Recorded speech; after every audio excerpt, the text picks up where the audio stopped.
Ready. देखो आज हम लोग स्टार्ट करेंगे मैकेनिकल प्रॉपर्टीज ऑफ फ्लूइड के चैप्टर्स। इसमें अलग अलग चैप्टर्स है, जैसे टेक्स्ट बुक में देखेंगे तो फ्लूइड डायनामिक्स का पार्ट है, सरफेस टेंशन का पार्ट है, विस्कोसिटी का पार्ट है ना।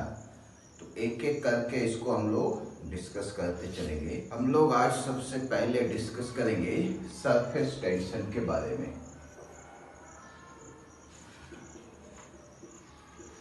सरफेस टेंशन का बेसिक एग्जाम्पल यदि देखें तो कैपिलरिटी एक्शन कहा जाता है। मतलब उसी के आधार पे सरफेस टेंशन को हम लोग समझ सकते हैं। कैपिलरिटी एक्शन क्या है? तो जैसे कोई भी कपड़ा ले लो, कपड़े को पानी में पार्शियली डुबा के रखो, पार्शियल। तो जैसे हम लोग कोई लोहे का सामान यदि पानी में पार्शियल डुबा के रखे तो जहाँ तक डूबा हुआ है वहीं तक हम लोग देखेंगे, उसी पर्टिकुलर लोकेशन तक देखेंगे कि पानी का दाग रहता है। लेकिन कपड़े को यदि डुबाते हैं पानी में पार्शियल, तो जहाँ तक डूबा हुआ है उसके ऊपर तक पानी आ जाता। This is called as capillarity action. ये सिंपल है। बाकी जैसे अलग अलग जगह पे कोई भी लैंप वगैरह जलाते हैं, दिया वगैरह जलाते हैं, तो नीचे आए रहता वो बत्ती विक के हेल्प से ऊपर की तरफ राइज करता है। ये सभी जो है सरफेस टेंशन के एग्जाम्पल्स हैं। दूसरे एग्जाम्पल जो सरफेस टेंशन का बेसिक एग्जाम्पल देखने को मिलता है वो वाटर ड्रॉप का। वाटर ड्रॉप का शेप नियरली स्फेरिकल होता है। बड़ा ड्रॉप होगा तो नहीं होगा स्फेरिकल, लेकिन छोटा ड्रॉप यदि देखे तो स्फेरिकल नेचर में होगा। और ये स्फेरिकल नेचर में देखने को कहाँ पे मिलेगा?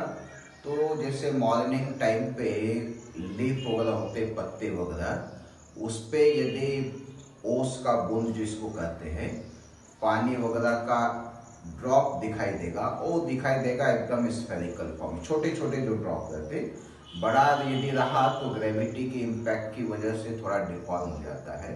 बहुत टाइनी ड्रॉप रहा तो देखोगे कैसा शेप दिखेगा, स्फेरिकल। तो वही है, ये सब जो एग्जाम्पल्स है, इन सब एग्जाम्पल के पीछे जो मेन रीजन है वो है किसका? सरफेस टेंशन का। सरफेस टेंशन मतलब सरफेस की कैरेक्टरिस्टिक है। अब ये सरफेस की कैरेक्टरिस्टिक है कैसा? तो एक सरफेस मिलना चाहिए। अब सरफेस कहाँ पे मिलेगा? तो सरफेस जो है कहीं पे भी, जैसे कोई सॉलिड ही ले लिया जाए ऐसा, तो ये अंदर का जो पार्ट है ये क्या सरफेस है? क्या अंदर का बीच में सॉलिड क्यूबिकल ब्लॉक है, अंदर में ऐसा बीच में ले लिए कोई पार्ट, वो सरफेस नहीं कहलाता है। सरफेस किसको कहेंगे? इधर इधर इधर इधर, ये सब क्या कहलाएगा? सरफेस कहलाएगा।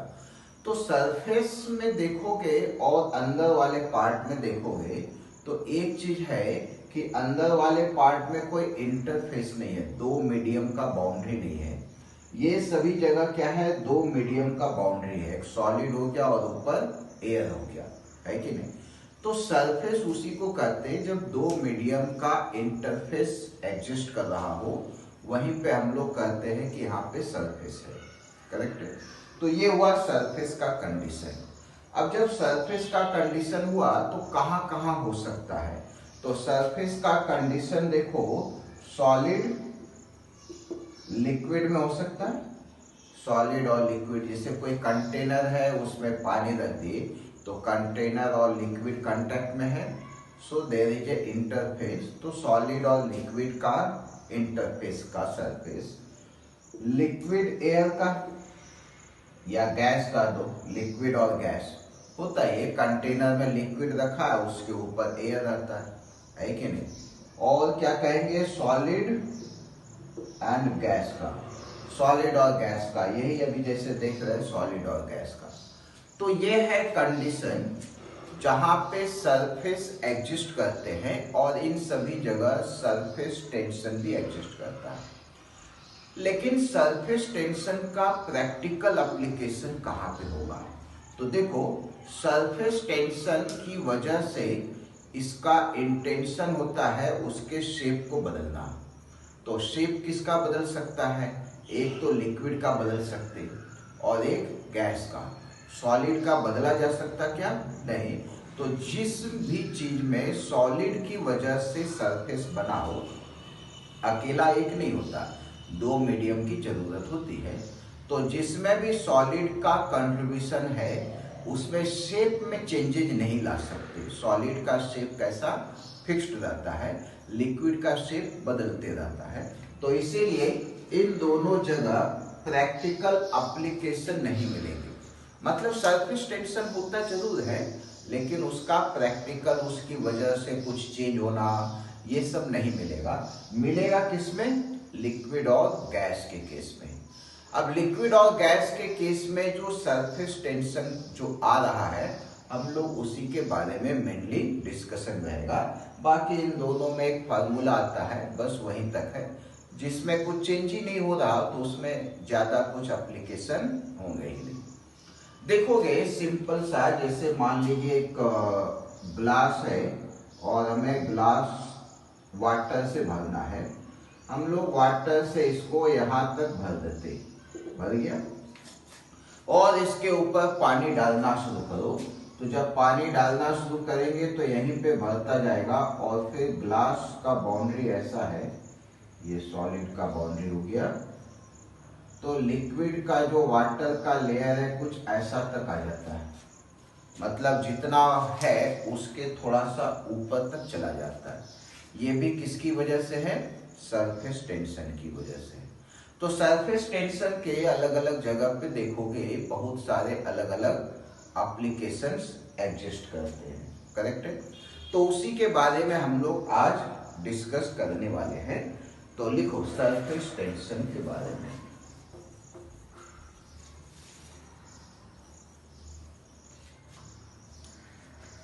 इसमें लिखो surface tension is a property of surface, property of a surface mainly for liquid air interface, mainly for liquid air interface. The liquid surface has intention to minimize its surface area. Liquid surface has intention to minimize its surface area. Surface tension का जो property है उसकी वजह से liquid surface अपने area को minimum करके रखना चाहता है। और मिनिमम करने से क्या होगा? अब जैसे सिंपल सा समझो, एक हम लोग ऐसा एक सिंपल रॉड ले लिए, है कि नहीं? अब ये रॉड का लेंथ को कोई कम करना चाहता हो, बराबर? तो रॉड का लेंथ को कम कैसे करेंगे? इसको ऐसा ले आएंगे, है कि नहीं? अब यहां से यहां के पोजीशन में लाए, मतलब इसको ऐसा खींच के लाया गया होगा अंदर की तरफ। ये नेचुरल है, इसको खींच के लाया है, मतलब ये रॉड जो है इस डायरेक्शन में मूव करने का इंटेंशन रखता है कि नहीं? जैसे स्प्रिंग है, स्प्रिंग को क्या है? कंप्रेस करके छोड़ दो, कंप्रेस करके छोड़ेंगे तो अपने आप वापस आएगा, है कि नहीं? ये इस पोजीशन में है और ये वापस आने की कोशिश कर रहा, वापस आने की कोशिश कर रहा, मतलब कैसा है? वो खींचा हुआ है कि नहीं? खींचा रहा, खिंचाने की कोशिश कर रहा, है कि नहीं? तो लिक्विड सरफेस जो है, जैसे इसी का कंडीशन है, तो लिक्विड सरफेस में, ये तो सॉलिड का हो गया, लिक्विड सरफेस का इंटेंशन है अपने सरफेस एरिया को मिनिमम करना, और इसीलिए क्या है? वो हमेशा खींचा हुआ रहता है, स्ट्रेच्ड मेम्ब्रेन के जैसा बिहेव करता है। फॉर एग्जाम्पल देखो, मान लिया जाए कोई हमारे पास ऐसा लिक्विड का ड्रॉप है। अब ये चाह रहा अपना एरिया कम से कम करे, तो एरिया कम करने के लिए क्या करेगा, ये सरफेस एरिया कम करने के लिए श्रिंक करेगा। ऐसा जब श्रिंक करेगा तो नीचे से प्रेशर बढ़ेगा ना, और प्रेशर बढ़ेगा तो इसको कैसा चाहेगा, एक्सपेंड कराना। तो एक्सपेंड कराने के कंडीशन में सरफेस कैसा फील करेगा, स्ट्रेच कंडीशन में, है कि नहीं। किसी को एक्सपेंड कराने की कोशिश कर रहे हैं, अब जैसे बलून है, कोई भी नॉर्मल पोजिशन कभी भी है किसी पोजीशन में, उसमें और एयर इंसर्ट करो तो बलून क्या होता है, एक्सपेंड करता है। तो एक्सपेंड करता है तो बलून का सरफेस कैसा हो गया, स्ट्रेच कंडीशन में हो गया। तो वही लिक्विड भी है जो कैसा रहता, स्ट्रेच कंडीशन में तो रहता। तो आगे लिखो, due to surface tension, due to surface tension, surface of the liquid, surface of the liquid behave as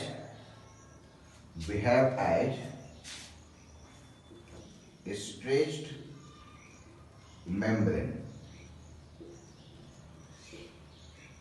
behave as stretched membrane, खींचा हुआ महसूस होता है। करेक्ट है।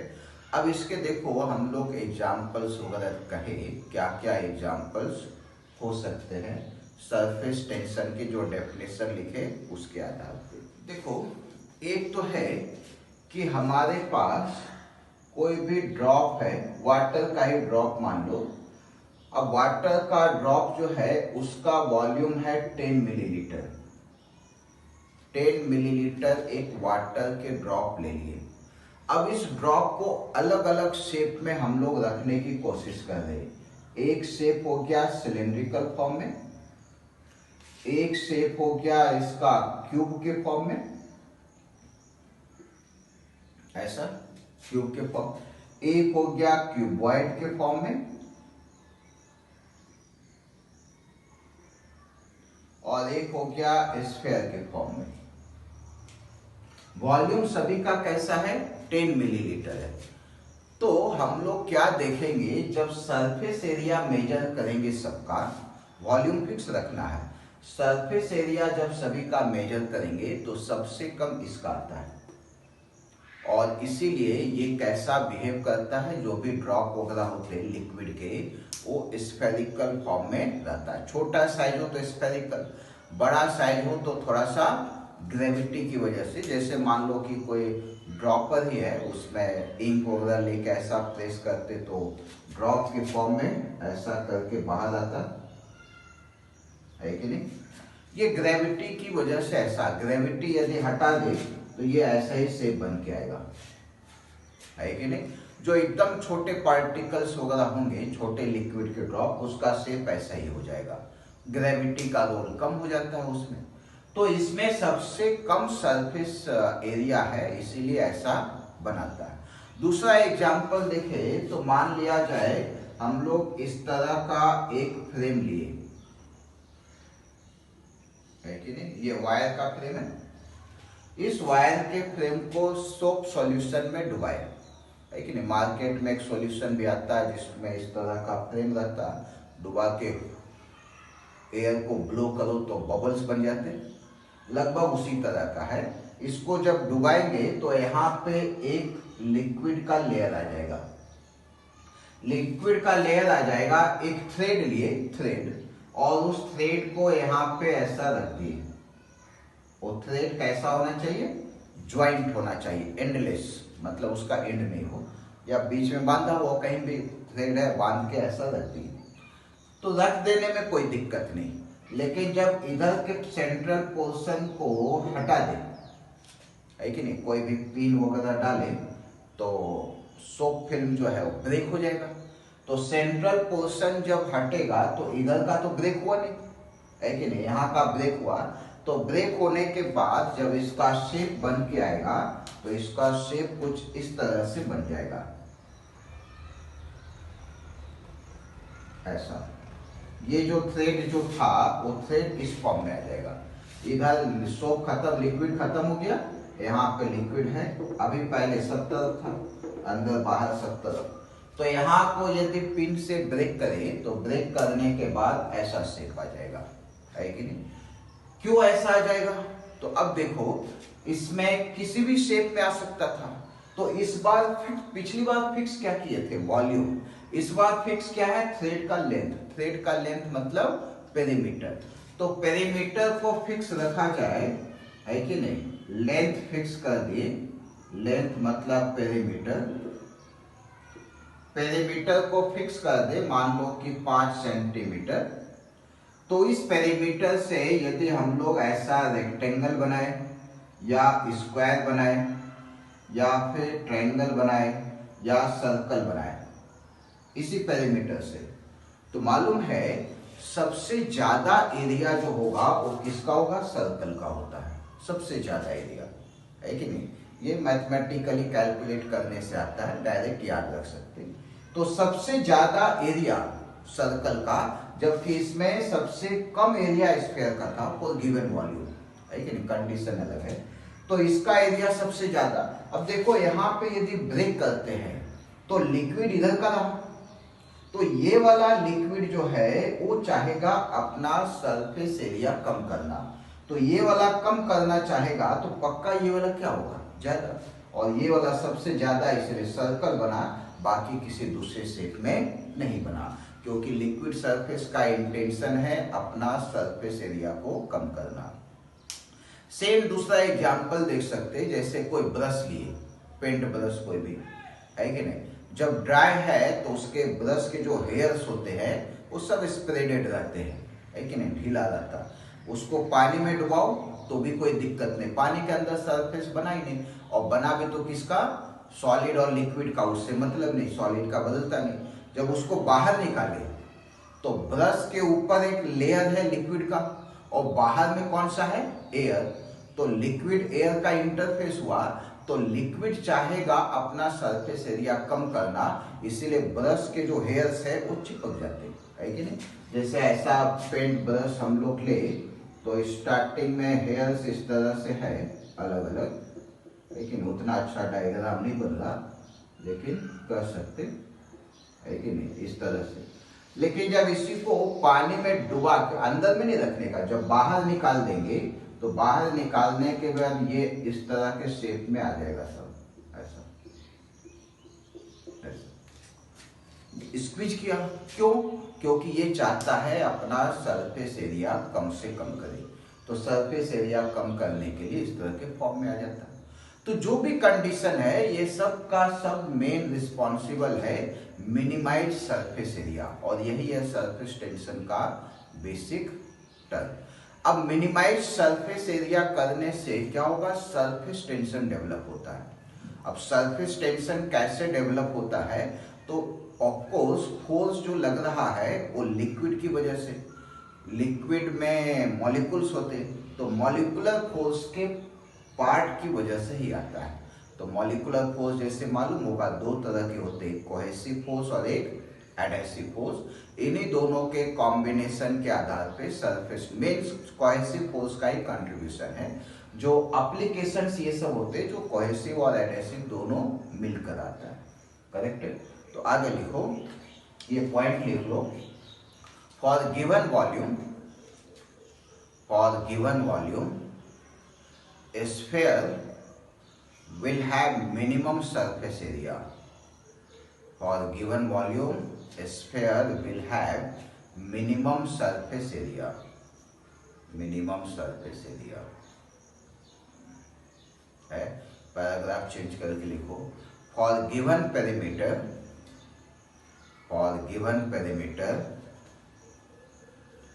a circle has maximum surface area. A circle has maximum surface area. बराबर है? With what's about to happen here.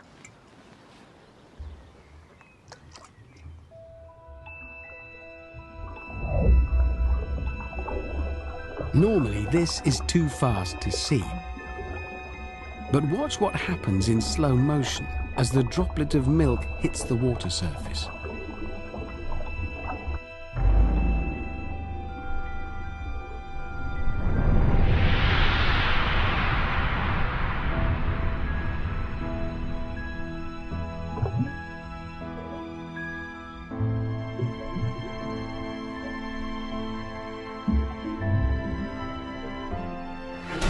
Instead of breaking, the water surface stretches, bouncing the milk drop back up into the air.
चलो ये हो गया condition. अब आते हैं surface tension आता कैसे है उसके बारे में डिस्कशन। तो आएंगे मॉलिक्यूलर एक्सप्लेनेशन, मॉलिक्यूल्स के आधार पे एक्सप्लेन करेंगे इसको। तो आगे लिखो molecular explanation of surface tension, molecular explanation of surface tension.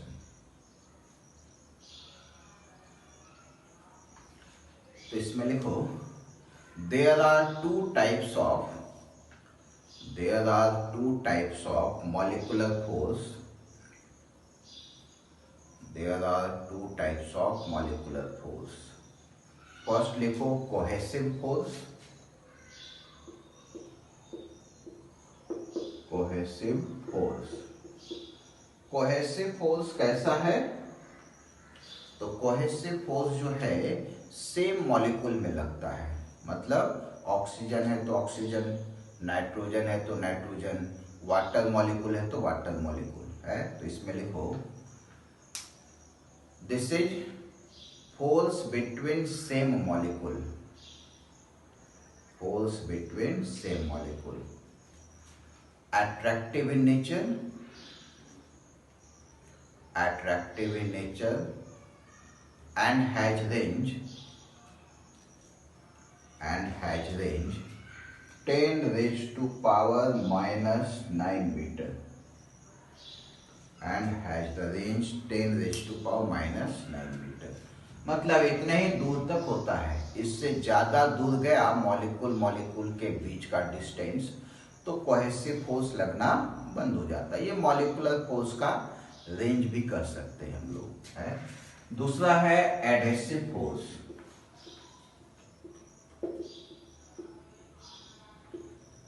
Adhesive force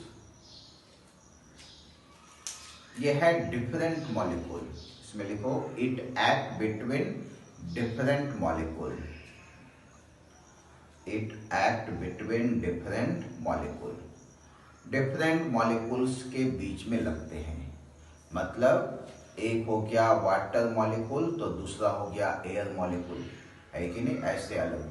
या एक सॉलिड का ले लिए, ग्लास का एटम ले लो या आयरन का एटम ले लिए और वाटर के मॉलिक्यूल ले लिए, है कि नहीं।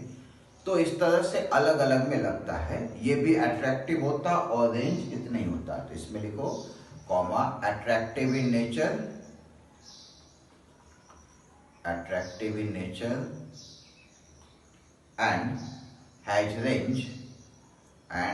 range 10 raised to power minus 9 meter, 10 raised to power minus 9 meter, correct है। अब देखो इन दो फोर्सेस में कोहेसिव फोर्स के आधार पे ही सरफेस टेंशन का डिस्कशन रहता है। तो लिखो 3 molecules of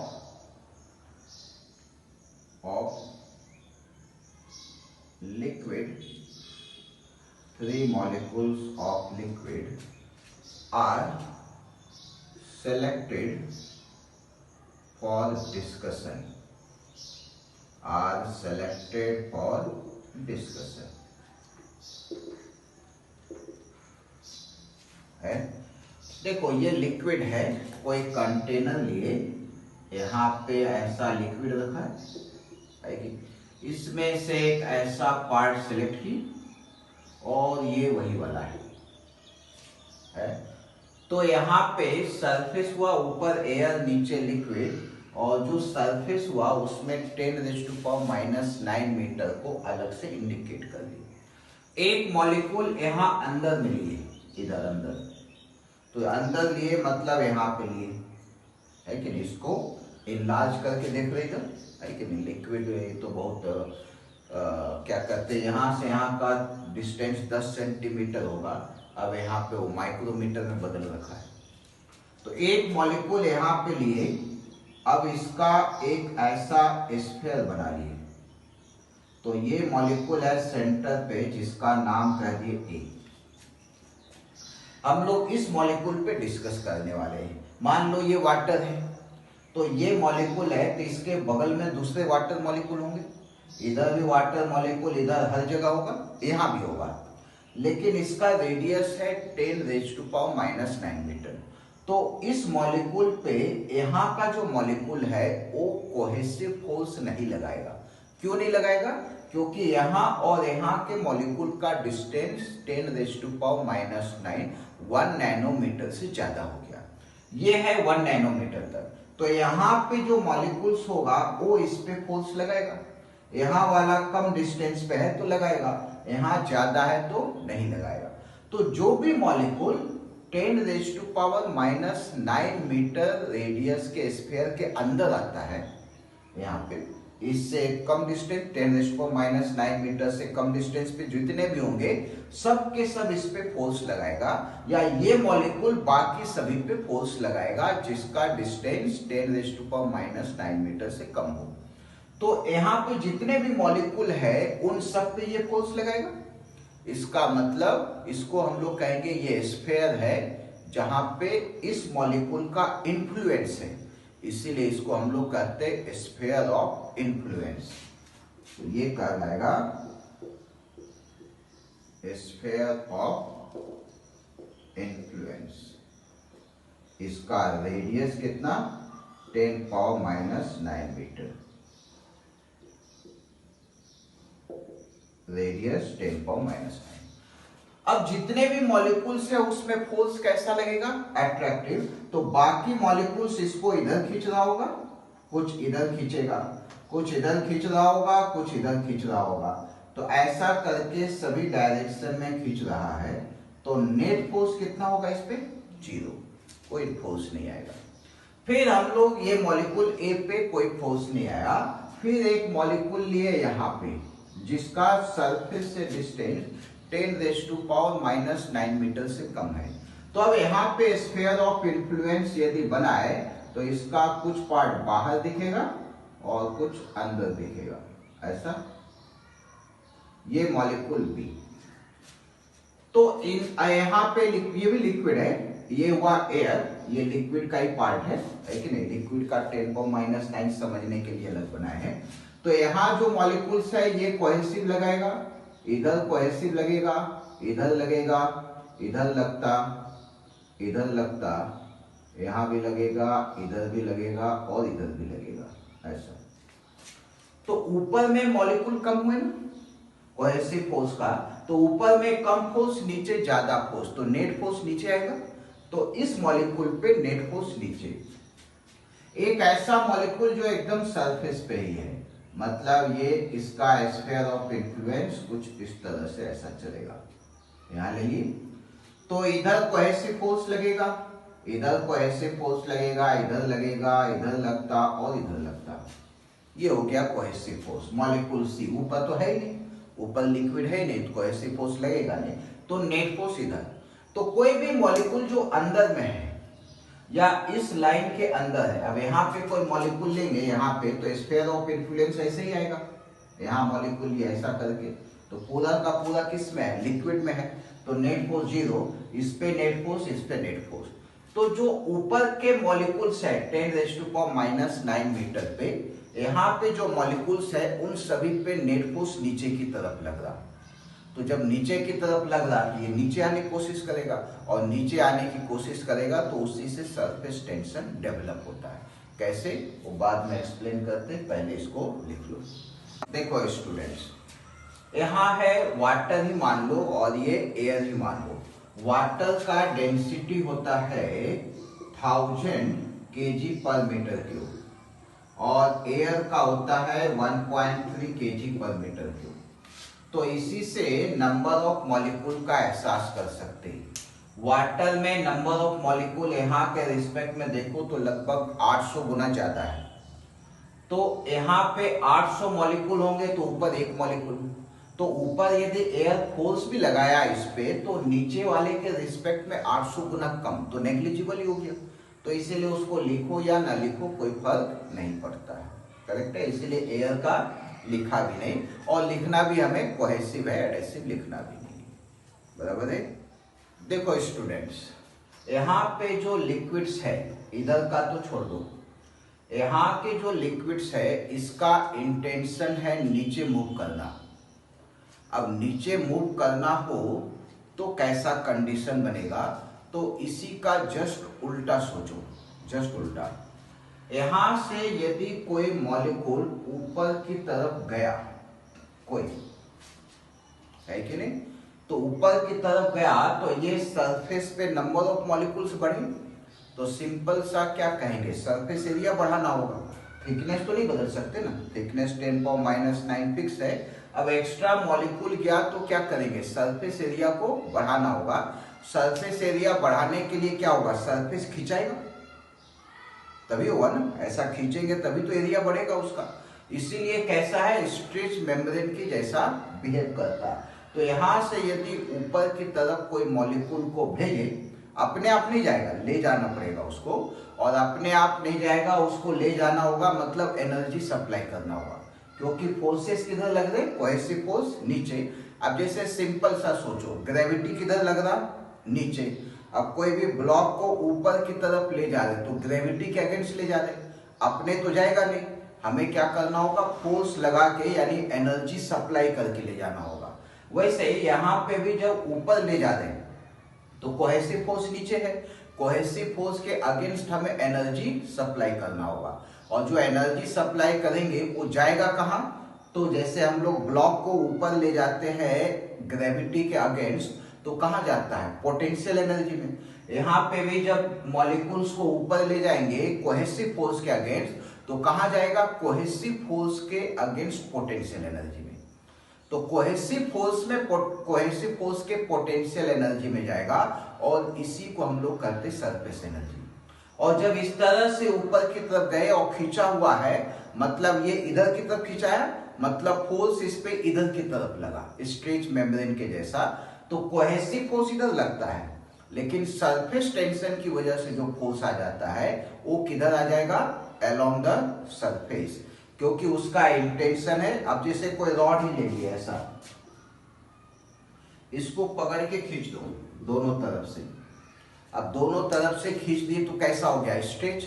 इसका इंटेंशन क्या है, अपने लेंथ को कम करना। वैसे ये भी खींचा हुआ है, ये भी एरिया को क्या चाहेगा, कम करना। ये तो ऊपर जबरदस्ती भेजे, तो कैसे भी करके ये चाहेगा इसको नीचे भेज देना, है कि नहीं। और सबका है, सब मॉलिक्यूल का इंटेंशन है नीचे चले जाना, लिक्विड में चले जाना।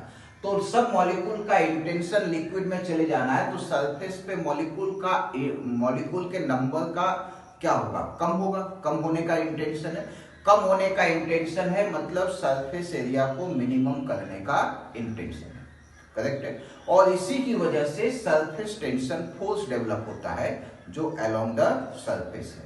तो इसमें लिखो, molecule A is completely inside the liquid. Molecule A is completely inside the liquid. Molecule A is completely inside the liquid. Hence, net cohesive force on it is 0. Net cohesive force on it is 0. The molecule B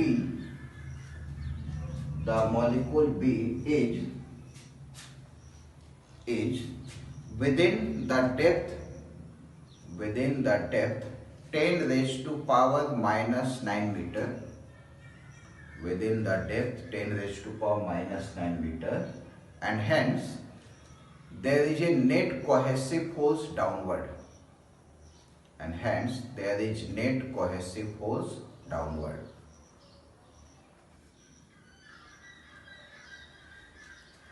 Molecule C is exactly on the surface. Molecule C is exactly on the surface, and there is a net cohesive force downward. And there is net cohesive force downward. Cohesive force कैसा है, इसमें downward है, net cohesive force, बराबर है। तो ये condition है। आगे लिखो, all the molecules lie within 10 raised to power minus 9 meter thickness. All the molecules lie within 10 raised to power minus 9 meter thickness will have net cohesive force downward.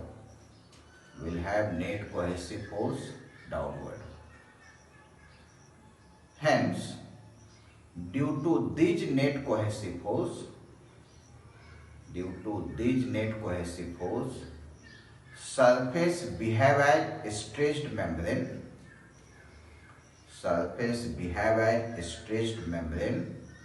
And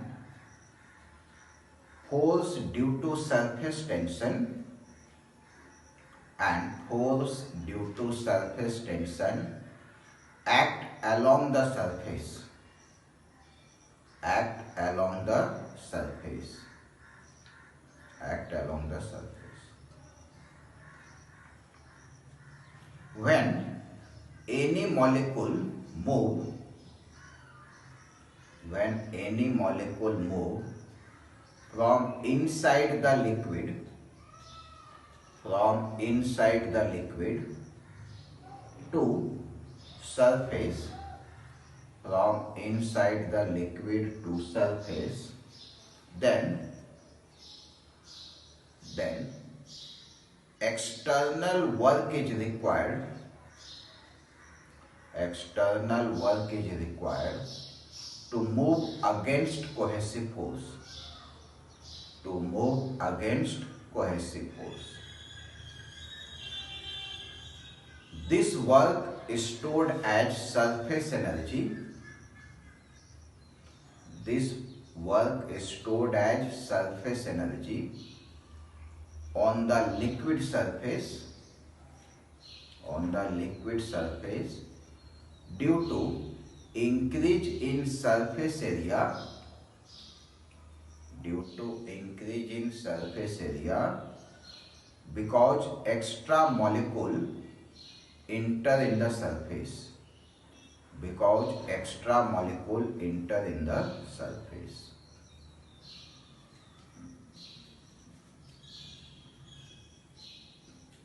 बराबर है।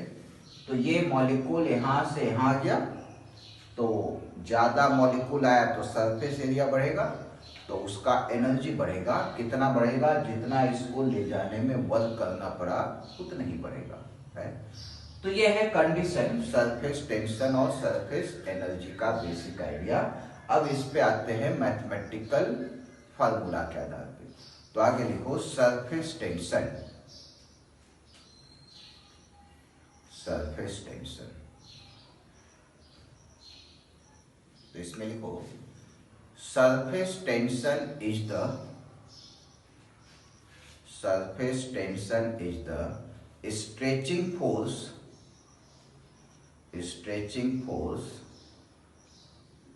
पर यूनिट लेंथ, पर unit length acting on imaginary line, acting on imaginary line drawn on liquid surface, drawn on liquid surface। तो देखो mathematically theoretically तो surface tension समझ लिए कि उसकी प्रॉपर्टी क्या है, मिनिमम सरफेस एरिया लाना है कि नहीं, और फोर्स किधर लगाता है? Along the surface. अब बात करते हैं इसके मैथमेटिकल फार्मूला या मैथमेटिकल कैलकुलेशन का। मान लिया जाए हमारे पास कोई कंटेनर है, उसमें कोई भी लिक्विड रखा हुआ हो, ये लिक्विड है, यहाँ पे एक ऐसा लाइन ड्रॉ कर लिए है, इसी को हम लोग इधर की तरफ डायग्राम बनाए तो ये हो गया लिक्विड सरफेस, ये वाला। यहां पे एक लाइन ड्रॉ कर ली। अब है कैसा, जैसे मान लिया जाए एक रॉड लिए और इसको इधर और इधर से फोर्स लगा के खींच लो। अब कोई कहे टेंशन पता करो यहाँ पे, तो हम लोग एबीडी बनाते हैं। जब इस पार्ट का एबीडी बनाएंगे इधर वाले का, तो ये रुका हुआ है, ये भी रुका हुआ है, तो इस पार्ट का एबीडी बनाएंगे तो इस पे इधर टी लगाएंगे, और जब इसका एबीडी बनाएंगे तो इधर की तरफ टी लगाएंगे। तो इस लाइन पे दोनों फोर्सेस लगे, ये वाला टी इस पे लग रहा और ये वाला टी इस पे लग रहा। तो ये स्ट्रेच कंडीशन में, वैसे लिक्विड भी क्या है, नेचुरली स्ट्रेच कंडीशन में रहता है।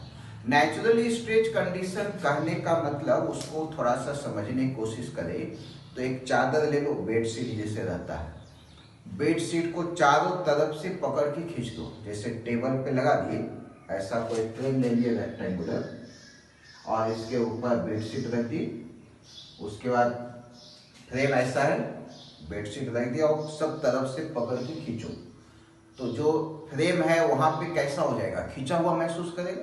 तो यही खींचा हुआ महसूस करता है।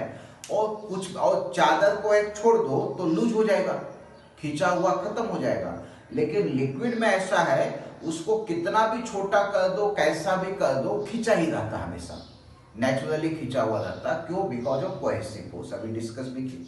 तो यहाँ पे आते हैं, जैसे ये लाइन लिए तो इधर और इधर फोर्स लग रहा, उसी तरह से यहाँ पे भी फोर्सेस लगेंगे। इस तरफ फोर्स लगेगा, इधर भी फोर्स लगेगा ऐसा। और रेस्ट पे है तो दोनों साइड का फोर्स कैसा होगा, इक्वल होगा। इसका लेंथ हम लोग ले ले कितना, L के बराबर ऐसा। तो सरफेस टेंशन क्या लिख रहे, फोर्स पर यूनिट लेंथ, है कि नहीं? लिक्विड की प्रॉपर्टी है, तो ज्यादा लेंथ होगा तो ज्यादा फोर्स, कम लेंथ होगा तो कम फोर्स। तो T से हम लोग रिप्रेजेंट करें तो F/L, T is called as surface tension, है फोर्स पर यूनिट लेंथ लगता। इस लाइन पे लाइन बड़ा होगा तो फोर्स बढ़ जाएगा, हर जगह फोर्स लग रहे, है कि नहीं? सरफेस टेंशन फिक्स है, ये लिक्विड है, मान लो वाटर और एयर का कॉम्बिनेशन है, तो सरफेस टेंशन फिक्स हो गया। तो फोर्स का फार्मूला कितना हो जाएगा, T इंटू L। लेंथ जितना ज्यादा लोगे उतना ज्यादा फोर्स, जितना कम लोगे उतना कम फोर्स। और ये जो फोर्स आ रहा है सरफेस टेंशन, ये नेचुरली उसमें है बिकॉज ऑफ कोहेसिव फोर्स। अब ज्यादा बड़ा लेंगे तो ज्यादा कोहेसिव फोर्स सब जगह लग रहा है, छोटा से लेंगे तो छोटी जगह पे कोहेसिव फोर्स लगेगा। तो जितना ज्यादा कोहेसिव फोर्स लेंगे उतना ज्यादा फोर्स आएगा, मतलब एरिया ज्यादा, या सिंपल वे में कहे तो लेंथ ज्यादा। तो यह condition, force is equal to surface tension into length. और surface tension simple force per unit length. Surface tension force नहीं होता, फोर्स पर यूनिट लेंथ होता है, यानी यूनिट इसका न्यूटन पर मीटर के इक्वल। चलो अब इसके बाद लिखो सरफेस एनर्जी। सरफेस एनर्जी, इसमें लिखो surface energy of a liquid surface, surface energy of a liquid surface is equal to product of surface tension, product of surface tension and surface area, product of surface tension and surface area. तो surface energy जो है एक तरह का potential energy है, potential energy, जैसा आप लोग पोटेंशियल एनर्जी कहे, और कहे भी नहीं, सरफेस एनर्जी जो आता कैसे है, कोहेसिव फोर्स के अगेंस्ट। कोहेसिव फोर्स नीचे, नीचे के मॉलिक्यूल ऊपर ला रहे हैं, पोटेंशियल एनर्जी। जैसे ग्रेविटी नीचे लगता, कोई ब्लॉक को ऊपर ले जाओ तो कौन सा एनर्जी, पोटेंशियल एनर्जी। वैसे सरफेस एनर्जी है, इसको E से रिप्रेजेंट करें तो E equal to surface tension into area. T और A का है, T न्यूटन पर मीटर और ये metre square, newton metre joule हो गया सरफेस एनर्जी, करेक्ट है। तो सरफेस टेंशन हम लोग इसके आधार पे भी डिफाइन कर सकते हैं, कैसे? तो इसमें लिखो hence surface tension can also be defined as, hence surface tension can also be defined as surface energy per unit area, surface energy per unit area है। Surface energy per unit area के आधार पे भी इसको define आता ही है ना। T equal to क्या लिखेंगे, E/A हो गया, surface energy per unit area. अब सरफेस एनर्जी को एक्सप्रेस कैसे करें या डेराइव कैसे करें, तो उसको लिखते हैं, आगे लिखो डेरिवेशन ऑफ सरफेस एनर्जी।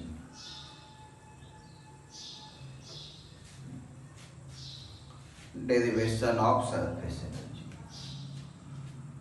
देखो इस तरह का एक फ्रेम लिए है, यहाँ पे एक रॉड जो है स्लाइडिंग रॉड है कि नहीं, इसको स्लाइड कर सकते, स्लाइडिंग रॉड है। बहुत आइडियल कंडीशंस वगैरह के आधार पे डिस्कशन रहता, फ्रिक्शन वगैरह नेग्लिजिबल है, ग्रेविटी वगैरह का उतना इम्पैक्ट नहीं, हॉरिजॉन्टल प्लेन में ही है कि नहीं, देखने में वर्टिकल लग रहा हो लेकिन ऐसा है। पहले क्या करना है, छोटा फ्रेम है बहुत बड़ा नहीं, इस वाले जगह को सोप फिल्म में डुबा के बाहर निकालें। तो जब बाहर निकालेंगे तो एक लेयर आ जाएगा, यहाँ पे एक लिक्विड का लेयर आ गया ऐसा है। जब लिक्विड का लेयर आ गया तो लिक्विड में सरफेस टेंशन इधर इधर सब जगह लग रहा होगा। अब यहाँ पे हमें फोर्स पता करना हो तो ठीक है, कुछ इधर वाला इधर लगाएगा, इधर वाला इधर लगाएगा, काम खत्म, डिस्कशन का है नहीं। डिस्कशन इस पे है, ये रॉड है और इधर लिक्विड, तो ये रॉड जो है स्लाइडिंग रॉड लिक्विड के कांटेक्ट में, तो लिक्विड रॉड पे लगा रहा होगा और रॉड किस पे लगाएगा, लिक्विड पे लगाएगा। तो हम लोग ऐसा करते हैं कि लिक्विड जो है रॉड पे कितना लगाएगा, तो लिक्विड का इंटेंशन क्या है, अपनी एरिया को कम करना। तो लिक्विड क्या करेगा, रॉड को इधर खींचेगा, तो लिक्विड जो है इस रॉड को इधर खींचना होगा फोर्स लगा के, ऐसा नहीं कि सिर्फ यहीं पे लगा रहा, यहां का रॉड है इस पे भी लगाएगा, लेकिन इधर वाला रॉड चल पाएगा क्या, कुछ फिक्स्ड है, इधर भी लगाएगा, इसका कोई यूज नहीं है कि नहीं, इधर भी लगा, सब तरफ, बीच में भी कोई लाइन खींच दिए तो यहाँ पे भी दिखेगा, है कि नहीं। टेंशन जैसे हम लोग एफबीडी बना के पता करते हैं वैसे ही। अब ऐसा एक रस्सी लिए और ब्लॉक अटैच कर दी, अब यहाँ का कोई टेंशन पूछे mg, है कि नहीं, ऐसा ऐसा बनाते, यहाँ का पूछे तो यहाँ का बनाएंगे एफबीडी, तो जहां का पूछे वहां का, तो हर जगह है, लेकिन हम लोग बाउंड्री पे ही पता करेंगे, करेक्ट है। तो अब ये लिक्विड इसको तो इधर खींच लेगा, उसको रोकने के लिए हमें इधर फोर्स एक F लगाना होगा ताकि ये रॉड रोका रहे। तो इस रॉड को रोकने के लिए कितना फोर्स लगाना होगा, इसका लेंथ जो है कितने के इक्वल है, L के इक्वल। बाहर से मतलब नहीं, बाहर तो सोप सॉल्यूशन आया भी नहीं ना, अंदर में ही है, इधर नहीं है सोप सॉल्यूशन, सिर्फ यहाँ पे है। तो जब यहाँ पे लिक्विड सरफेस टेंशन से इधर खींच रहा है तो कितना फोर्स लगाएगा उसके बारे में पता करना होगा, है कि नहीं। तो यहाँ पे इधर की तरफ फोर्स लगाएगा तो हम लोग लिखेंगे for equilibrium of sliding rod, sliding rod का इक्विलिब्रियम में देखें तो F एक्सटर्नल वही है is equal to F liquid, same होना चाहिए। तो F liquid F external is F, और लिक्विड कितना फोर्स लगा रहा होगा, तो लिक्विड फोर्स लगाएगा सरफेस टेंशन के आधार पे, कैसा, सरफेस टेंशन इनटू लेंथ, तो यहां लिखेंगे सरफेस टेंशन इनटू लेंथ, ये इक्विलिब्रियम। अब यहां पे एक और कंसेप्ट है, लिक्विड जैसे इसमें आया लिक्विड, तो इसमें कितने सरफेसेस हैं, जैसे एक लिक्विड को कागज का एक पेज मानो, कागज का जो नोटबुक है उसका एक पेज मान ली, पेज, तो इधर रॉड है स्लाइडिंग रॉड, तो ये सरफेस बना, सरफेस कहने का मतलब इधर एयर फिर लिक्विड, इधर भी तो सरफेस बना, एयर लिक्विड, तो टोटल कितने सरफेसेस है, दो। सरफेस टेंशन इधर बीच में नहीं लगता, अंदर में सरफेस पे लगता है, इधर लगेगा और इधर लगेगा, है कि नहीं, एक इधर लगेगा सरफेस टेंशन और एक इधर फोर्स लगाएगा। यहाँ पे जैसे हम लोग इस लिक्विड लेयर के बारे में डिस्कस करें, कोई यहाँ से चलना शुरू करे, ऐसा धीरे धीरे चलना शुरू करे, है कि नहीं, ये लिक्विड है, लिक्विड फिल्म चलना शुरू करे तो पहले क्या होगा, चलने में एयर में चल रहा, एयर से कहाँ इंटर करेगा, लिक्विड में, हो गया ना सरफेस, फिर लिक्विड से कहाँ बाहर गया, एयर में, तो दो सरफेसेस, तो दो सरफेस होने की वजह से इसको हम लोग 2 से मल्टीप्लाई करते हैं, क्यों, बिकॉज ऑफ टू सरफेसेस। तो जहां टू सरफेसेस हो वहां पे डबल एरो दोनों तरफ लगेगा। अब दो सरफेस कहां कहां आएंगे, तो लिक्विड फिल्म हो, लिक्विड फिल्म जैसे ये, वहां पे दो सरफेस। अब किसी कंटेनर में पानी रखा हो या लिक्विड रखा हो, अब यहां पे एयर है, कोई इधर से चलना शुरू करे तो एयर से कहां इंटर किया, लिक्विड में। फिर लिक्विड से एयर आ रहा है क्या, नहीं आ रहा है, तो एयर से लिक्विड, तो ओनली वन सरफेस, यहां वन सरफेस, इसमें दो सरफेसेस, तो इसीलिए 2 इंटू टी इंटू एल लिखेंगे ऐसा। ये एक्सटर्नल। अब मान लो इस एक्सटर्नल फोर्स लगा के इसको स्लोली आगे की तरफ मूव कराए और मूव करा के ये रॉड को यहां तक ले आए। कितना डिस्टेंस डिस्प्लेस कर दिए, x, स्लोली मूव करा रहे। तो जब स्लोली मूव कराएंगे x डिस्टेंस तो कुछ वर्क करना होगा, तो यहां पे हम लोग लिख सकते हैं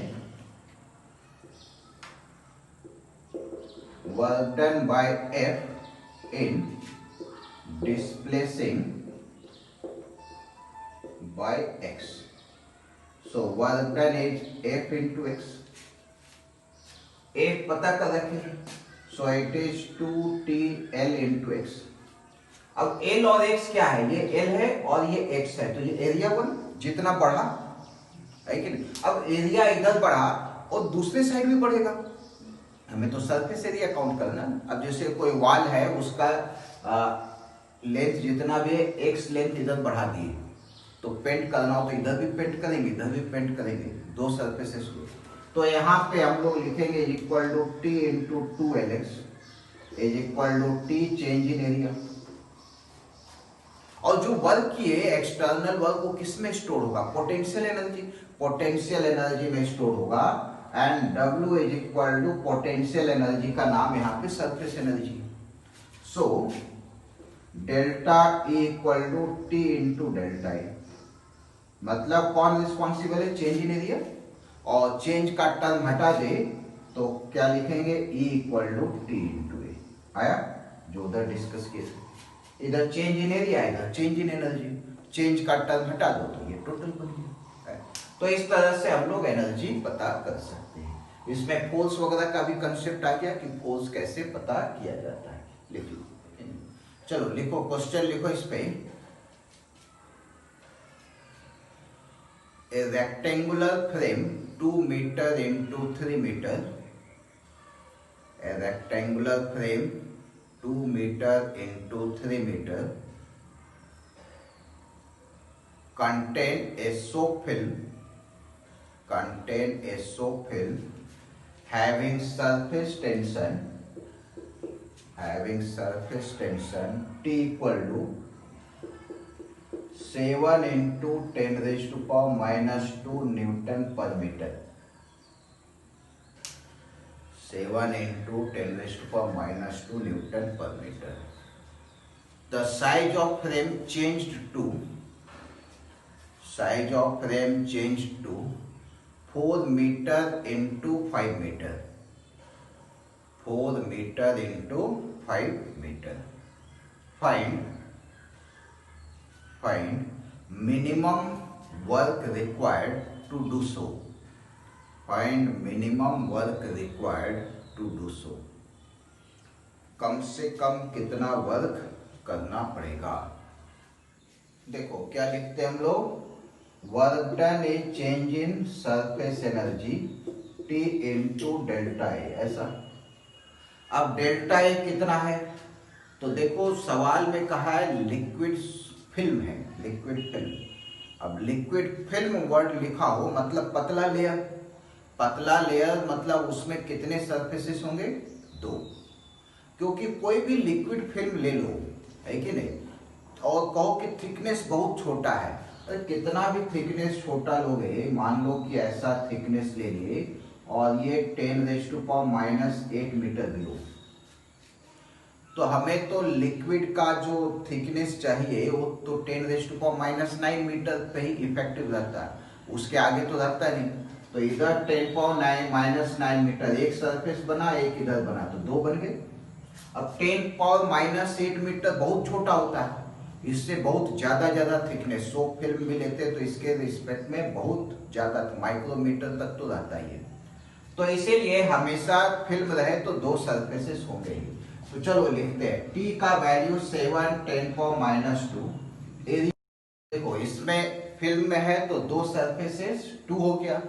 फाइनल एरिया कौन से साइज का है, 5 × 4 मतलब 20, और पहले कितना 2 × 3 मतलब 6, ये मीटर में ही है तो ऐसा ये 2 लगाना पड़ेगा। तो कितने हो गए, 7 × 2 × 14 10⁻², ये भी 14 और 14 का स्क्वायर 196 10⁻² जूल, सो 1.96 जूल।